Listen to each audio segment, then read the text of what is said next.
بسم اللہ الرحمن الرحیم۔ رمضان کے روزے میں ایک ایسا مسئلہ ہے جس کے بارے میں بہت سے لوگ پوچھتے ہیں لیکن کھل کر بات نہیں کرتے۔ اگر کوئی شخص روزے کی حالت میں اپنی بیوی سے ہم بستری کر لے تو اس کا کیا حکم ہے؟ کیا صرف ایک روزہ رکھنا ہوگا یا 60 روزے رکھنے پڑیں گے؟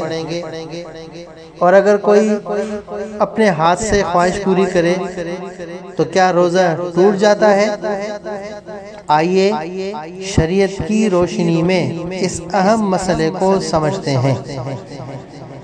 سوال: اگر کوئی شخص روزہ کی حالت میں بیوی سے ہم بستری کرے یا اپنے ہاتھ سے خواہش پوری کرے تو کیا حکم ہے؟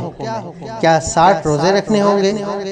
تو اس کا جواب ہے کہ اگر کسی شخص نے رمضان کے روزے کی حالت میں بیوی سے ہم بستری کی تو اس صورت میں ایک روزہ کی قضا لازم ہوگی اور کفارہ بھی لازم ہوگا۔ ہاں، ایک روزہ کی قضا اور پلس میں کفارہ بھی لازم ہوگا۔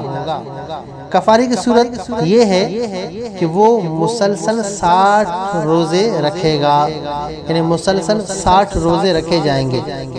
اگر درمیان میں ایک روزہ بھی رہ جائے تو دوبارہ 60 روزے نئے سرے سے شروع کرنے ہوں گے۔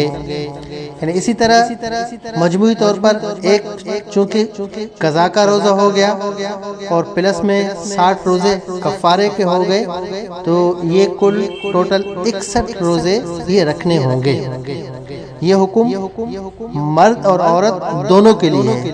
مرد کے لیے بھی یہی حکم ہے اور عورت کے لیے بھی یہی حکم ہے اگر دونوں اپنی رضامندی سے اس امر میں شریک ہوں۔ ایک اہم بات، اگر کسی نے رمضان کے علاوہ کسی نفلی یا قضا روزے میں ہم بستری کی تو اس صورت میں صرف اس روزے کی قضا لازم ہوگی، اس میں کفارہ نہیں ہوگا۔ ہاتھ سے خواہش پوری کرنے کا حکم اس کو بھی سن لے کہ اگر روزے کے دوران اپنے ہاتھ سے خواہش پوری کرنے سے انزال ہو جائے تو اس سے بھی روزہ فاسد ہو جائے گا۔ اس روزے کی قضا لازم ہوگی لیکن کفارہ لازم نہیں ہوگا، اور اگر انزال نہ ہو تو پھر روزہ فاسد نہ ہوگا۔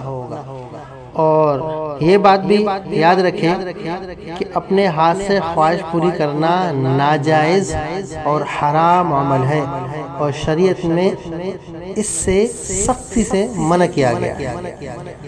لہذا مسلمان کو چاہیے کہ رمضان کے روزے کی بہت حفاظت کرے اور ایسے اعمال سے بچے جو روزے کو خراب کر دیتے ہیں۔ اللہ ہم سب کے اعمال کو اپنی بارگاہ میں قبول و مقبول فرمائے۔